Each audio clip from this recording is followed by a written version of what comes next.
Misi. Maaf Pak, jangan ganggu Pak, ini lagi mau siaran. Ini orang ada duit. Mohon maaf ya. Cepet lagi. Ya. Siapa Bersyukur suruh lah. main di sini? Bersyukur cepet juga. Iya kan?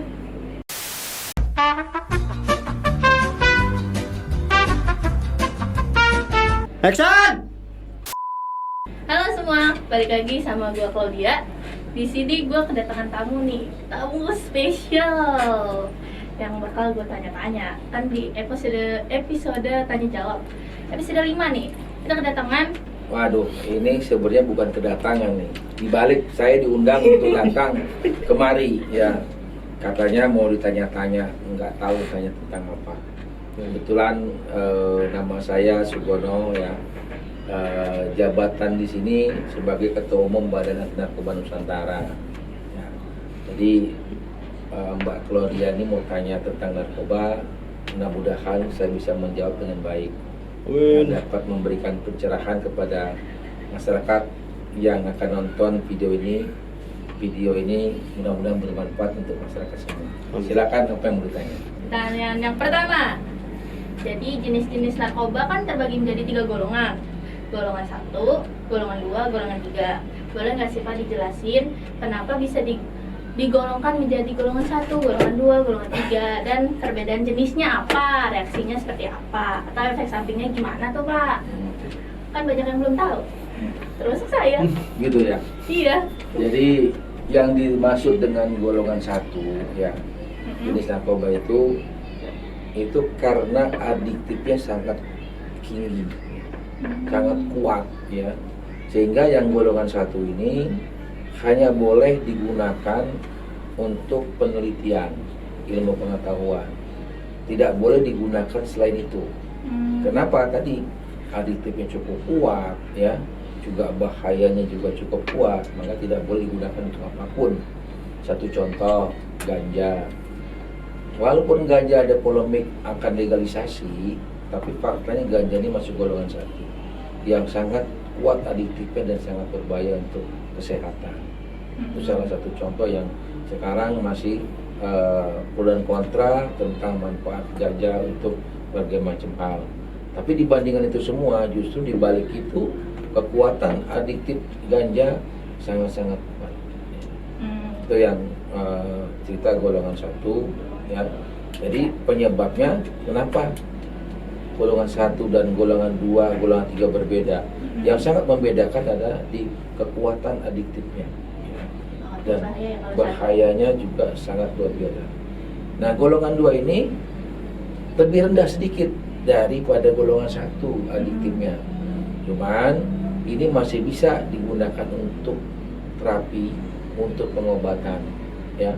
Contoh ada digunakan untuk obat bius ya, sejenis morfin gitu kan, untuk menghilangkan rasa sakit, rasa nyeri, itu bisa digunakan dengan ketentuan dari resep dokter.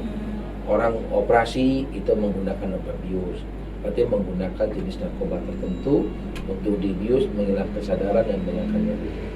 Contoh dulu waktu perang dunia atau juga kadang-kadang tentara-tentara profesional itu selalu bawa morfin ya. Dikala dia itu luka yang cukup parah, maka disuntik lukanya itu untuk menghilangkan rasa sakitnya. Jadi ya itu boleh dipakai untuk pengobatan dan dengan dosis tertentu sesuai dengan petunjuk dari dokter. Itu golongan 2. Berarti adiktifnya lebih rendah daripada golongan 1. Nah, golongan 3 ini jauh lebih rendah lagi. Golongan 3 ini sering digunakan untuk obat-obat penenang, obat tidur, anti cemas ya. Itu banyak digunakan. Contoh nih obat nyeri itu, sakit kepala itu kan. Ada juga ada ya antimo ya, ada juga sedikit mengandung narkoba, beberapa jenis obat yang banyak ada mengandung narkoba tapi takarannya sudah ditentukan oleh kedokteran maupun oleh farmasi. Jadi tidak mengganggu, tidak membahayakan dan tidak ketergantungan. Itu golongan 3.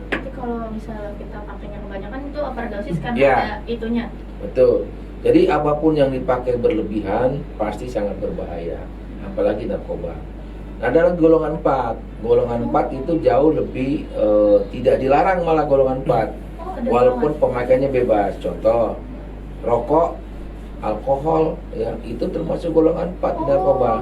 Cuman kan bebas karena memang tidak terlalu membahayakan untuk kesehatan yang menggunakan narkoba itu sendiri. Tidak terlalu bahaya, merusak organ, merusak saraf, ya. Itu ya narkoba, contohnya alkohol ini kan orang suka minum-minuman, mabuk, ya sepintas tidak membahayakan seperti mabuk dengan narkoba.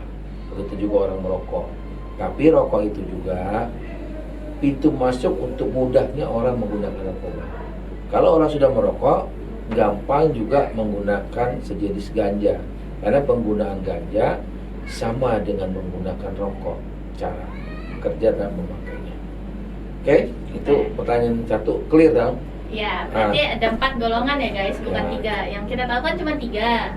Termasuk Ada lem, 4. kan ada suka tuh Oh anak-anak iya, ya. yang suka ngelem Lem tuh. Ibon tuh yang bisa itu juga termasuk mengganggu saraf juga sudah ada di Bensin kan ada tuh yang suka nyiumin bensin. Ya, hampir sama karena gasnya itu mengandung itu. Oh. Membuat Itu masuknya berarti golongan 3, Pak? golongan 4. Oh, golongan Golongan 4. Oh, oke. Kalau golongan 3 kan tadi untuk obat-obat penenang, obat tidur ya. Hmm. Untuk ya semacam orang kecemasan itu diberikan golongan 3. Ada contohnya kodein dan banyak jenisnya lain. Ya. Itu banyak di obat-obat, kalau kita beli obat penenang itu mengandung itu golongan 3. Wah, nggak bisa tidur, obat batuk itu juga banyak mengandung juga golongan 3. Pantes kita Makanya kalau habis minum obat ngantuk. ngantuk. Hmm. Nah, Oh, itu kan mengandung Ya, itu, mengandung. obat jenis golongan 3. golongan 3. Oke. Udah paham? Paham. Karena sudah sangat jelas. Oke, lanjut Apalagi? ke pertanyaan yang 2. Ke pertanyaan kedua. Kan sekarang banyak ya Pak, anak kecil itu terkena narkoba dari permen atau snack-snack yang dijual di pasaran yang mengandung narkoba.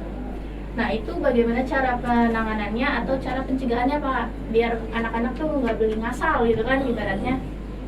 Ya, pertama pencegahan dulu ya.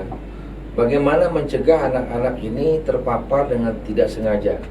Karena para produsen narkoba ini inovasinya luar biasa. Baik itu dengan makanan, dengan minuman. Sekarang ini juga sudah ada yang namanya sabu liquid, ya kan? Sabu yang menggunakan apa yang rokok itu, vape ya, vape ya. Nah, itu kan semua inovasi. Selama ini kan orang zaman dulu awal mulanya sabu muncul kan hanya menggunakan bong dengan diisap. Sekarang sudah berinovasi, ada yang vape, ada yang liquid ya. Itu dari segi sabu.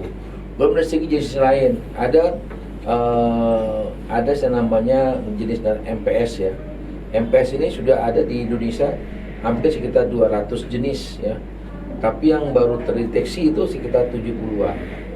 Nah, berbagai macam ragam ya bentuknya, dari permen termasuk ciki ya. Itu nah, ini semua Minuman. dalam rangka merusak generasi muda, minuman ya. Nah, bagaimana deteksinya? Ya, kita harus mengantisipasi anak-anak kita itu dalam jajan ya, atau membeli makanan-makanan di sekolah atau di luar, agar dikasih tahu kalau jajanan atau makanan yang asing yang tidak pernah dikenal, belum ada BP POM-nya, jangan dibeli agar tidak terkontaminasi narkoba tadi. Ya, contoh nih yang paling populer dulu namanya LCD. LCD jenisnya kan tipis ya, kayak permen karet, taruh di bawah lidah, dihisap, itu hilang. Nah, itu juga jenis narkoba yang sangat berbahaya. Itu nggak ada yang tahu ya, anak-anak muda itu nggak ada yang tahu, main pakai, main hisap, ternyata itu narkoba. Nah, jadi berbagai macam cara dari produsen narkoba itu berinovasi untuk tidak dikenal dan dapat digunakan oleh para generasi muda yang tidak kenal dan yang selalu ingin coba-coba. Kedua, generasi muda ini atau anak-anak ini ya, rasa ingin tahunya harus dijelaskan. Jangan ingin tahunya semau-maunya. Kasih tahu nih, kalau ada yang begini tolong ya jangan mau dikasih permen. Kalau ada yang iming-imingin jangan mau diambil kan gitu. Nah, dikasih tahu, diedukasi. Takutnya ada narkoba, kalau narkoba kan begini. Jadi anak-anak itu juga akan membentengi diri sendiri dengan pengetahuan dari orang tuanya. Orang tuanya harus menjelaskan, memberikan gambaran dari sedini mungkin Jangan dianggap anak kelas SD itu nggak ada, banyak anak kelas SD kena narkoba. Iya. Di bawah kelas 5 itu banyak sudah mulai terpapar narkoba. Nah, contohnya sekarang nih, banyak anak-anak sekarang yang sudah dari umur 7 tahun, 9 tahun sudah cuci darah. Kenapa? Diabetes ya. Ya, kenapa cuci darah itu? Karena dia makan makanan yang mengandung zat-zat yang berbahaya. Akibatnya ginjalnya rusak. Ya, akibat ginjal rusak maka dia cuci darah. Kenapa ginjal rusak? Karena banyak makanan yang mengandung zat-zat berbahaya dia konsumsi setiap hari. Nah, ini juga harus menjadi perhatian orang tua, harus membimbing anak-anaknya kalau jajan jangan asal-asalan gitu. Kalau bagusnya anak-anak sekolah SD itu dibekali lah dari rumah makanan. Itu yang paling baik untuk pencegahan di luar. Kalau perlu air minum pun dibawain dari rumah, pasti steril, pasti itu bersih dan dijamin ya kesehatannya. Kan gitu. Karena orang tua tahu. Nah, itu yang harus orang tua juga repot sedikit, tapi demi menyelamatkan anak-anaknya dari tadi ya ancaman bahaya narkoba. Itu cara deteksi dini. Nah, terus bagaimana menanggulangi nih kalau yang sudah kena? Iya. Ya, solusinya cuma satu, karena yang kena itu adalah orang sakit akibat dari konsumsi racun yang berbahaya. Narkoba ini kan racun yang berbahaya yang akan merusak kejiwaan, saraf, merusak juga organ tubuh yang lain, mematikan seluruh sel organ tubuh sehingga menimbulkan bahaya penyakit generatif. Apa itu penyakit generatif? Contohnya sakit jantung, darah tinggi, diabetes, ya paru-paru dan lain-lain, termasuk ginjal, itu termasuk penyakit generatif yang mengakibatkan sel-sel yang ada organ tubuh kita mati akibat mengkonsumsi racun. Salah satunya adalah narkoba. Nah, kalau sudah terkena maka kita harus obati. Bagaimana cara mengobati?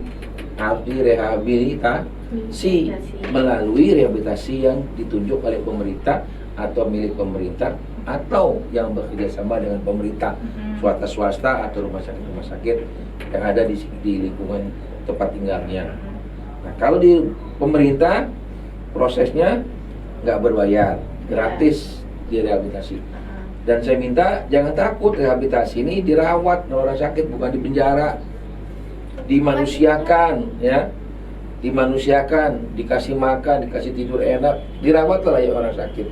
Karena prinsipnya yang kena narkoba adalah orang sakit sama dengan orang sakit gula, sakit jantung, sama seperti itu pelakuannya. Itu dikasih obat atau gimana?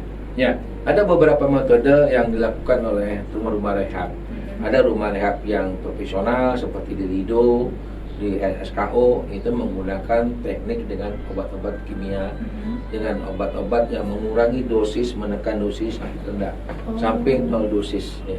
Artinya kalau ke 0 dosis itu aditifnya hilang. Tapi ada juga rumah-rumah rehab yang tradisional yang menggunakan herbal, menggunakan metode-metode tradisional, ya, penempaan jiwa, pembinaan rohani dan lain-lain. Nah, itu ada juga yang melakukan itu. Jadi ada dua sisi, secara profesional dengan ilmu kedokteran, ada yang tradisional sesuai dengan kemampuan mereka dengan herbal dan lain-lain. Ya, contoh kami juga punya herbal yang mampu mendetok dan menyembuhkan berbagai penyakit yang akibat narkoba, yaitu dengan selipit. Ya, nanti kalau teman-teman ada yang butuh mencoba selipit untuk yang pecandu, silakan hubungi ya Badan Anti Narkoba Nusantara dengan nomor telepon 0813 2395 9663. Insya Allah kita sudah membuktikan beberapa pecandu ya dengan selipit ini kembali normal. Ada garansinya nggak, Pak? Insya Allah garansi kalau memang dalam mengkonsumsi 2 box tidak ada pengaruh, tidak ada efek yang baik atau positif, kita garansi kembalikan uangnya. Tapi itu harus rutin. Nah, cara minumnya 1 hari 1 setelah makan atau sebelum tidur. Ya. Oke, gitu. Oke. Insya Allah sembuh. Ya. Terus lanjut. Berarti kita kapan-kapan boleh nih Boleh. main-main ke rumah rehab. Boleh. Oke. Ya, kayak kita Apa tunggu lagi? vlognya. Ya. Oke, satu lagi. Oke. Lagi. Menurut Bapak, cara yang paling efektif untuk mencegah masuknya narkoba ke Indonesia dengan cara atau upaya seperti apa, Pak? Kan banyak tuh. Kemarin ada yang nanya pas seminar, katanya narkoba itu masuk kan lewat jalur darat atau laut. Nah, itu gimana cara pencegahannya? gitu. Ya. Jadi Indonesia ini secara geografi ya banyak jalur-jalur pantai yang jalur tikus disebutnya. Artinya jalur-jalur yang tidak bisa terpantau. Dan banyak juga pulau-pulau kecil di tengah laut yang menjadi tempat persinggahan. Dengan keterbatasannya kemampuan pengamanan laut karena personel Angkatan Laut juga tidak mencukupi untuk menjaga ribuan pulau dan ribuan pantai yang ada di Indonesia, ini menjadi pintu masuk mereka. Kalau darat biasanya lintas provinsi. Ya contoh kalau di Jawa dengan Sumatera masuk lewat Bakauni ya untuk lewat darat. Nyebrang masuk ke Merak, maka disitulah nanti akan berpencar. Nah, bagaimana pertanyaannya ini kan agak sulit ya karena saya juga bukan pihak pengamanan. Tapi paling enggak asumsinya begini. Kalau bicara bagaimana ini kita bisa mengatasi, kuncinya adalah seluruh masyarakat harus peduli tentang bahaya narkoba. Kesadaran diri. Ya, memberikan kesadaran pada seluruh masyarakat Indonesia yang ada dimanapun, yang ada di bibir pantai, yang ada di tempat-tempat pelosok, agar sadar bahaya narkoba ini sangat-sangat mengancam keberadaan bangsa Indonesia, khususnya generasi muda. Nah, kalau sudah punya kesadaran ini, otomatis nih pihak aparat pemerintah, kepolisian, ya TNI dan lain-lain agak mudah terbantu oleh informasi, oleh pengawasan dari masyarakat. Nah, untuk teknis penangkapan ya secara langsung atau penggerbekannya atau penyitaannya itu kewenangan penegak hukum. Tapi masyarakat bisa membantu dengan memberikan informasi, dengan memantau daerah-daerah yang tidak dapat dipantau oleh TNI, Polri ya atau aparat lainnya, maka bantulah masyarakat di situ. Nah, kuncinya adalah tadi kesadaran kita semua terhadap bahaya narkoba, karena mengatasi narkoba tidak bisa diserahkan kepada kepolisian, tidak bisa diserahkan kepada BNN saja, tidak bisa diserahkan kepada pemerintah saja. Ya, seluruh masyarakat wajib sadar, kita sama-sama menyatakan perang terhadap narkoba, menyatakan siap membantu penegak hukum dalam rangka memberantas narkoba dengan tujuan menyelamatkan generasi muda agar Indonesia tahun 2045 menjadi Indonesia emas. Indonesia yang unggul, generasi yang hebat, yang generasi punya kemampuan, ya generasi yang luar biasa lah, generasi emas ini. Oke? Berarti kalau kita ngelihat yang ada pengedar, kita nggak boleh takut-takut buat ngelaporin ya? Ya. Jadi kita harus biar ngebantu aparat-aparat juga kan, meringankan. Ya, oke. Dah Pak, dah. Satu lagi informasi. Jadi di setiap BNN daerah, baik itu BNK, BNP maupun BNN RI itu punya hotline, punya nomor WA, nomor pengaduan mereka. Itu 24 jam. Silakan masyarakat di daerah dimanapun berada hubungi BNK masing-masing, minta nomor hotline-nya, minta nomor WA-nya untuk memberikan informasi-informasi penting terkait adanya peredaran gelap narkoba. Yang dilarang itu adalah peredaran gelap narkoba, ya, yang dilarang, yang mengganggu stabilitas keamanan dan mengganggu generasi muda. Jadi nggak usah takut-takut, karena kalau dilaporkan ke BNN, identitas juga tidak dapat disampaikan kemana-mana, hanya BNN saja yang bisa dapat identitas masing-masing pelapor atau pemberi informasi. Jadi termasuk aman ya posisinya kalau memberikan informasi melalui WA atau hotline yang ada di BNN. Tapi itu nggak keseret-seret juga nggak? Jadi kan keseret gitu. Justru itu, ini harus dipahami ya masyarakat. Masyarakat kadang takut memberikan informasi-informasi penting terkait peredaran gelap narkoba di daerahnya. Bahwa kalau memberikan informasi tadi secara WA, hotline, tidak ada hubungan kita dengan hubungan hukum pelanggaran pidana terhadap narkoba tersebut atau kejahatan narkoba. Ya, itu kewenangan sepenuhnya nanti tugas dari penegak hukum, tugas dari polisian, tugas dari BNN untuk melacak informasi tersebut. Kita harusnya mendapatkan applause atau reward daripada BNN maupun kepolisian yang kita sudah memberikan informasi yang berharga tentang adanya satu sindikat, pengedar atau bandar di wilayah mereka tempat tinggal. Berarti nggak ada hubungannya ya? udah aman, Aman. itu aman, Benar. identitas aman guys. Ya. Berarti jangan pernah takut-takut buat ngelaporin kalau ping. Ya. Nah, Udah belum selesai, jadi sabar. mungkin Mau tanya dong.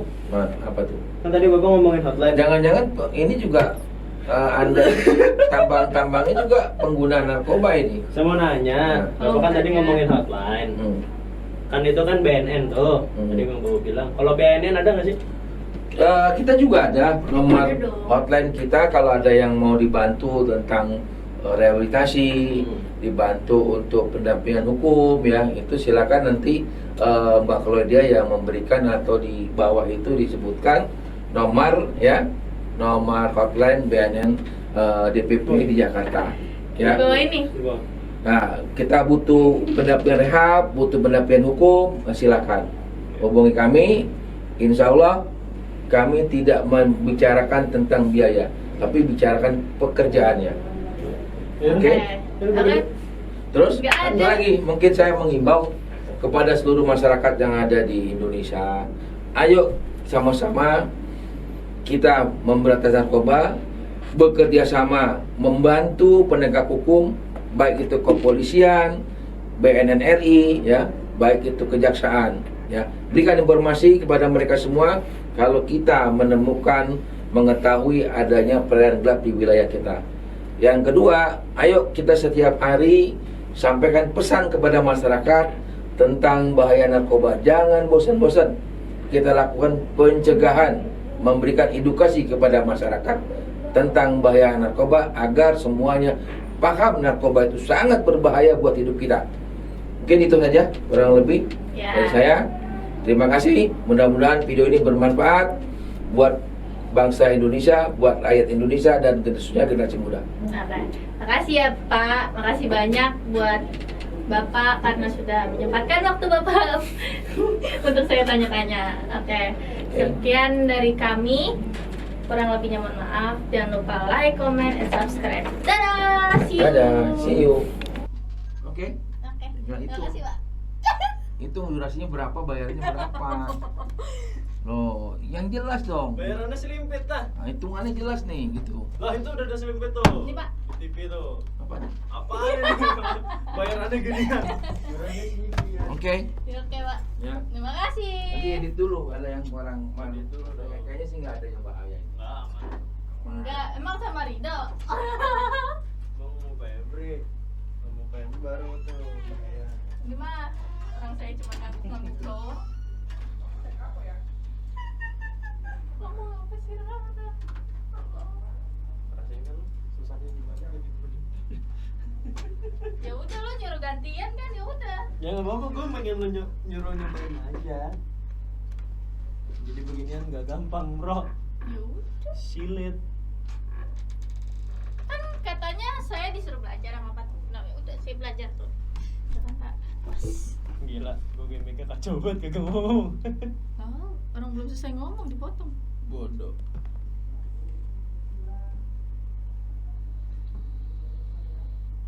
Yang lucu dulu, coy. Gila apa?